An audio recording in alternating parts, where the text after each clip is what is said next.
Hey, Bounty and Soul Kids. So this week at the market, you might have been past this, or maybe your parent or someone who went through the market for you guys probably got a paper bag, and in it was a note. These notes were specifically for you guys, as well as a tomato sprout and a little bag. I've already started this one, but it's a little Ziploc bag with a straw in it. And so this will be your little composting kit, which I'll talk about in a second. But first I wanted to talk about what's so cool about composting. And so composting is just super awesome because it allows you to take things such as paper bags or food that you might have, some leftover food, and break it up and make sure that it doesn't just go in the trash.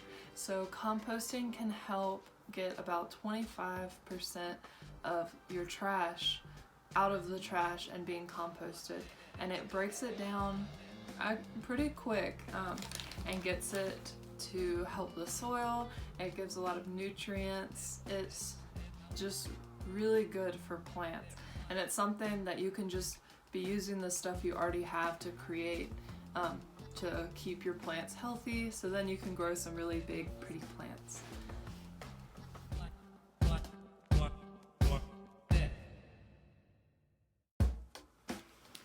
Alright guys, so as I mentioned earlier, we're going to go ahead and talk about the little bag you got and the straw. And there should also be some instructions included in your bag. But what you want to do is, there's many different important parts of composting. So the first one is air. So that's why we've included the straw, to make sure air is still getting into your compost, your little compost pile, because this is making you a little baby compost. And so another really important thing is water. So when I created this compost, I added, you don't need much, just like maybe 2 spoonfuls of water in here. And then I took the bag, actually, as you can see, I started to cut it, the top right here, and I cut it into tiny little pieces, as small as I could get it. It's really important to cut the bag as small as you can, the pieces, because the smaller the pieces you cut, the faster it will decompose for you. And so I cut up the bag. This would be an example of a dry brown. You need what I call dry browns and wet greens in your compost. And so you want to do about 60% of your bag of dry browns. And so I put my dry browns in here. A dry brown is anything like wood-based, really. So you could do twigs, paper bags. You could also do dry leaves. You could do all kinds of different dry ingredients such as that into your compost. And so along with your dry ingredients, you also need your wet greens. And so this incorporates water as well, but you want to take some food that you guys have, some leftover food, such as I ate a banana today, so I took a banana peel, and take a pair of scissors or take a knife, or tear it if you can, but get it into the smallest pieces that you can. And so you want to take that and also add to your compost pile. And so one other really important thing you want to do is make sure that your compost has heat. The heat is really good for it, so if you have somewhere warm you can place it, it actually helps it decompose a little bit faster. And if you were doing this out in like a regular garden or a regular compost pile, you would probably have a shovel or something to make sure that you're turning the pile every few days. In this case, you can't really fit a shovel in a little bag like this. So what you just want to do is just mush it every few days. And if you see that it needs a certain ingredient, going ahead to add that in. So for example, mine is looking a little watery, so I'm going to go ahead in a little bit and add some more of my bag to it. Cut up a bunch of little pieces extra of the bag. And if you notice that it's looking really dry, you can always add more of food scraps or some water. And so this should eventually create you a small compost.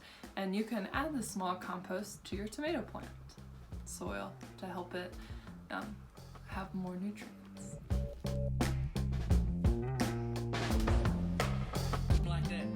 So if you've really enjoyed the little baby compost, or you're interested in how to make a bigger compost pile at your house because you want to continue to compost in the future and create this really nutritious fertilizer for your plants, then what you need to do is find a place or find a bucket somewhere where you can start piling things up.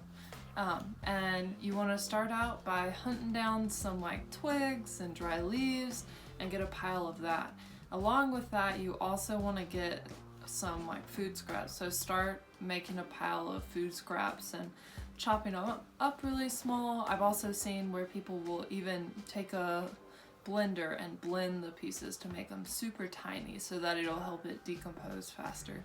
And so what you want to do is put it in the bucket or in a pile. If you have a sunny place outside, you can put it.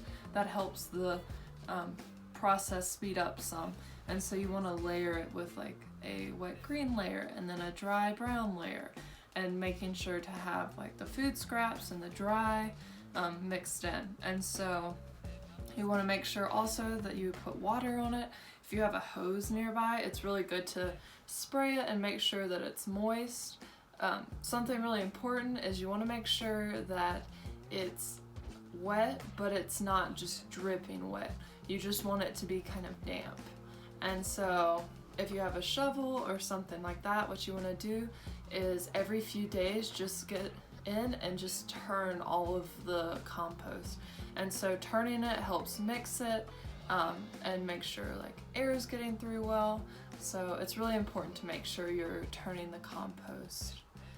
And yeah, if you do these things and make sure it's in a place, if you put it in a bucket, for example, make sure not to put a lid on the bucket so that it can still get air in, and you should start to have a compost pile.